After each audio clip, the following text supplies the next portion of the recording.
Bonjour encore à tous nos auditeurs. Oui. C'est que jusque-là, j'arrive pas à cerner le rôle du GADEM dans cette transaction parce que j'ai comme l'impression qu'il y a une forme de manipulation qui est en train de naître.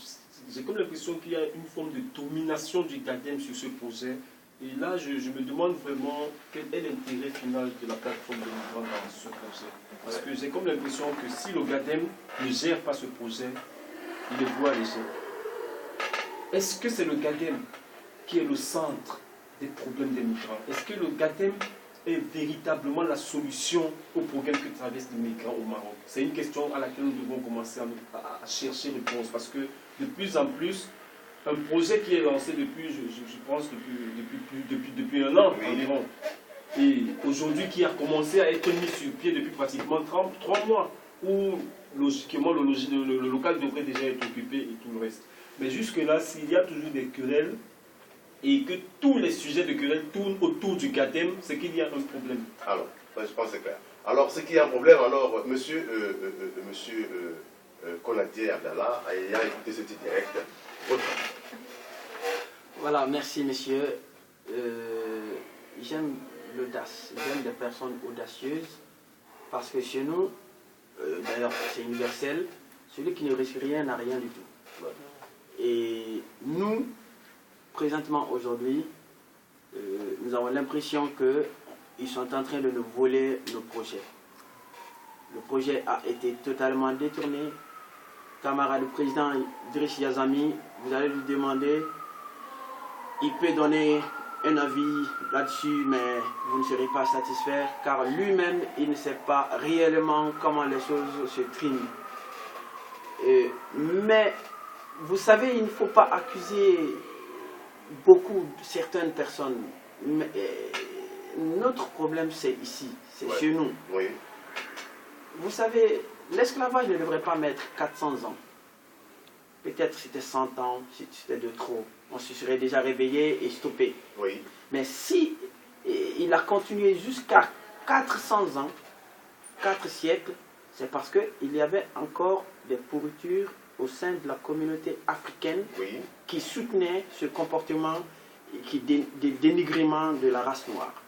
C'est la même chose qui se passe actuellement. Et les leaders, les soi-disant leaders des associations subsahariennes, c'est des gens qui sont derrière les intérêts égoïstes et qui les défendent corps et âme au détriment de la vertu, au détriment de l'objectif et au détriment également des migrants en général. C'est ce qui fait que, présentement, la plateforme, pour moi, elle n'existe plus parce que j'ai l'impression que les soi-disant leaders ne sont plus là, ils ne sont pas en train de défendre les migrants, mais plutôt leur intérêt égoïste et égocentrique. C'est ce qui fait que, vous allez me demander présentement comment fonctionne la plateforme, je ne saurais vous dire un mot, car tout récemment ils étaient en réunion, ça ne m'intéresse pas d'y aller pour aller raconter la même chose. Je vous informe que vous venez de signaler dans le petit direct que la location, je veux dire le lieu de service où les bureaux a été financé. On a payé 3 mois et ça continue à consommer. Ces bureaux ne sont pas encore repartis, ne sont pas encore occupés. Entre-temps, notre argent est en train de partir, de se volatiliser. Et ceux qui... Les petites mains qui sont à côté sont en train de soutirer les leurs. L'objectif n'est pas encore là. Les outils de travail ne sont pas encore repartis. Entre-temps, les gens continuent à faire les réunions. Et nous, on continue toujours à être de plus en plus frustrés par rapport à cette situation. Donc, ce n'est pas la peine de... La dernière fois, je m'étais indigné, j'ai été voir ces 2 personnalités qui sont les plus proches, et qui sont, à savoir M. Birou et camarade président Yazami. Malheureusement, ils étaient très occupés et enfin j'ai perdu, comme on le dit chez nous, j'ai perdu mon caillou à la main parce que il y a eu des gens qui ont commencé à dire, s'il te plaît, tu vas faire ça, mais tu vas nous mettre tous à plat, tu vas nous faire ceci, tu vas nous faire cela. Ils ont commencé à pleurnicher. Eh bien, j'ai pris mon mal En patience. en patience. Mais voilà, ça qui revient, voilà ce mal qui revient au galop. Absolument. On dit chasser le naturel revient au galop. Absolument. Alors, monsieur Mohamed, aujourd'hui, vous avez également écouté ce petit direct. De votre point de vue, cela vous renvoie à quoi? Le tyran n'existe que parce qu'il y a un soumis. Absolument. Je crois que Abdallah Konaté vient de nous donner ici les vraies raisons qui font que la plateforme de migrants est quasiment écartée de ses propres projets et est pilotée par une autre structure. On avait abordé ici, à l'occasion d'une autre émission, la question du leadership dans la communauté de migrants. C'est ça le problème, c'est ça le fond, la question. Vous avez qui pour faire face aux autres? Parce qu'il faut être des interlocuteurs et non pas des suiveurs. Ouais. Et vous avez, au niveau de la plateforme des migrants, des gens qui ne méritent pas, en tout cas moi, de me représenter. Parce que quand ils vont parler des étrangers, nous représentons les étrangers, je dis que c'est un peu de l'imposture. Ouais. Il faut que tous les Africains qui sont là au Maroc, quand je parle des Africains par opposition à nos autres Marocains, qui sont aussi africains, je parle de tous ceux qui sont venus ici au Maroc. Donc les Africains doivent se dire qu'il est l'heure de sonner la révolte. La révolte contre qui? Contre d'abord ces gens-là qui donnent une mauvaise image de notre communauté.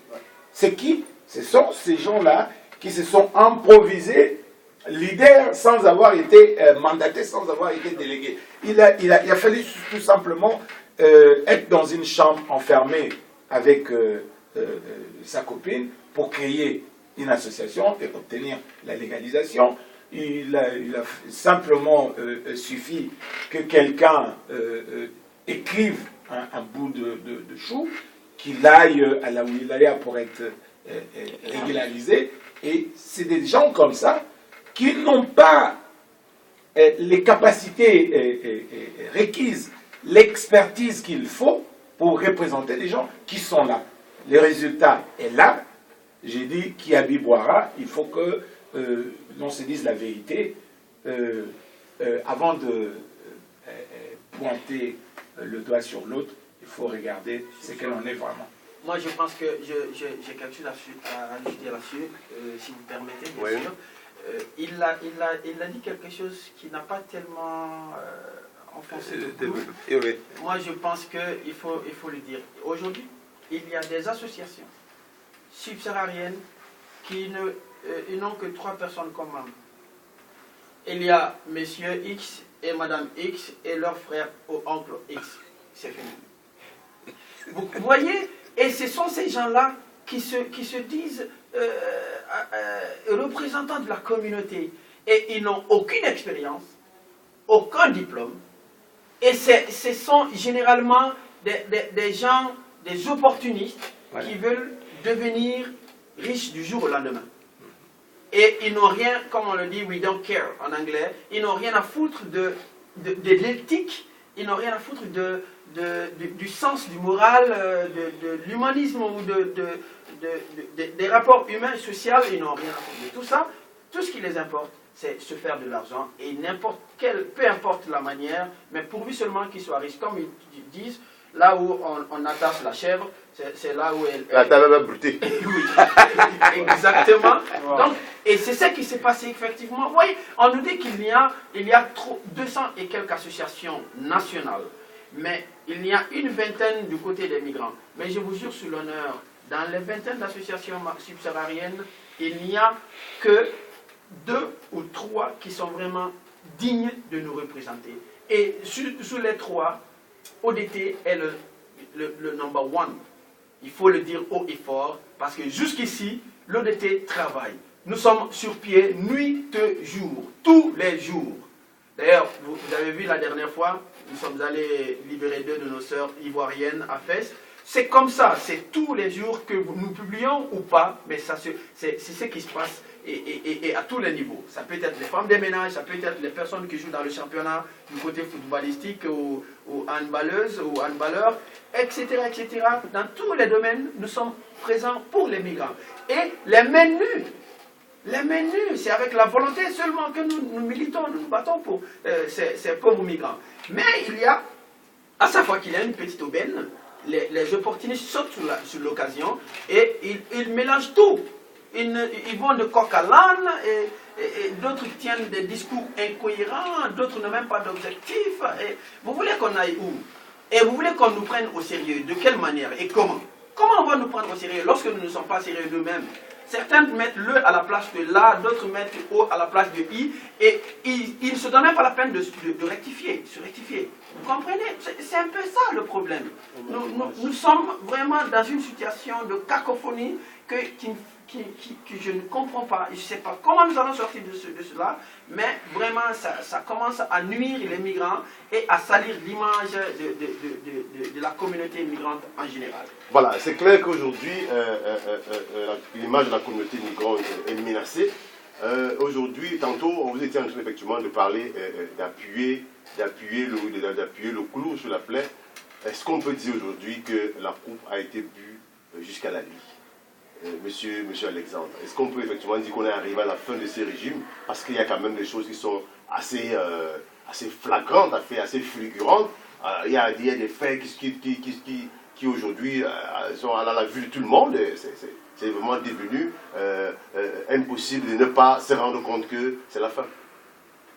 Dire que c'est la fin, je ne pourrais pas le dire ainsi, mais je pense qu'il est plutôt temps de se réveiller. Parce que parler de fin, il faut bien qu'il y ait un début. À écouter les frères militants, j'ai comme l'impression qu'il n'y a même pas encore eu de début. Donc le militantisme en ce moment n'a pas encore pris la direction qu'il doit prendre. Donc il faudrait véritablement que toutes les associations qui sont sur pied, au lieu de penser peut-être à les disloquer ou à les détruire, parce que chacun qui veut militer a bien un rôle à jouer pour l'avancement de la chose migrante au Maroc.